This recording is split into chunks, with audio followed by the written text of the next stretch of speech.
Hello, and thank you for joining me today. In previous discussions, we spoke about several strategies that we can use during the course of the day and during the course of our lives to help us to move forward. We've talked about getting rid of depression or sadness. We've spoken about hopelessness, and we've spoken about forgiveness, and a litany of things that we've spoken about that can help us to progress through our daily lives.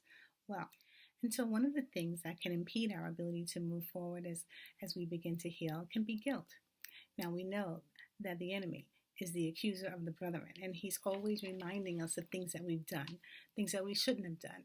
If we told a lie, if we spoke about someone, if we participated in gossip or anything of that sort, then he wants to remind us of that and say, oh, so now you think that you're going to be able to progress forward and moving towards your goal. Because we begin to think that God is angry with us or upset with us because we failed or we've done something that we shouldn't have.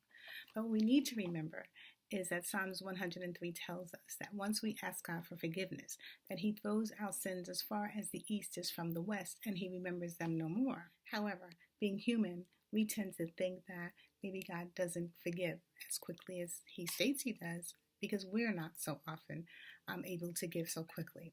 But one of the most important things that we want to remember is not to retain that guilt, and to know that once we've asked him to forgive us, that he forgives us and he has moved on and we are free to move on. But the most important thing that tends to happen is that we keep forgetting to forgive ourselves and let the guilt leave, because then we are truly free to move forward.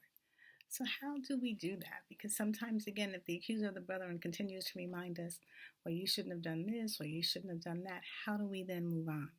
Well, I found that asking God to truly forgive, as well as ask him to teach us how to forgive ourselves, is a great place to start. This will help us to allow him to lift that heavy weight of guilt off of our shoulders.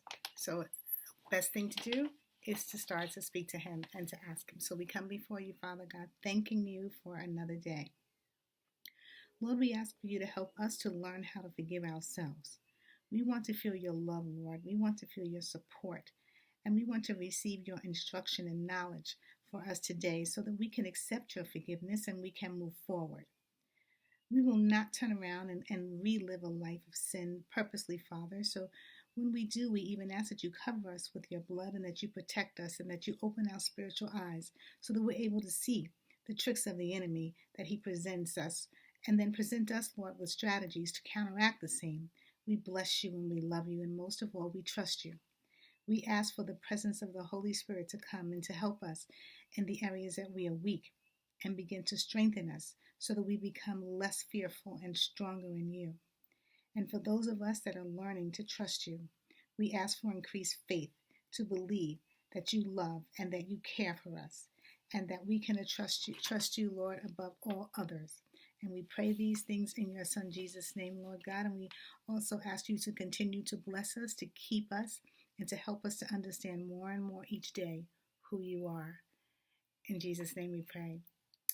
Thank you for joining, and I hope that this helps you to begin to forgive yourselves, because we're not perfect, and he doesn't expect us to be perfect. So we will make mistakes, and when we do, we can always go to him and ask us to forgive us, and he will. Thank you for joining me, and may the peace that surpasses all understanding guard your hearts and mind. Until next time, shalom.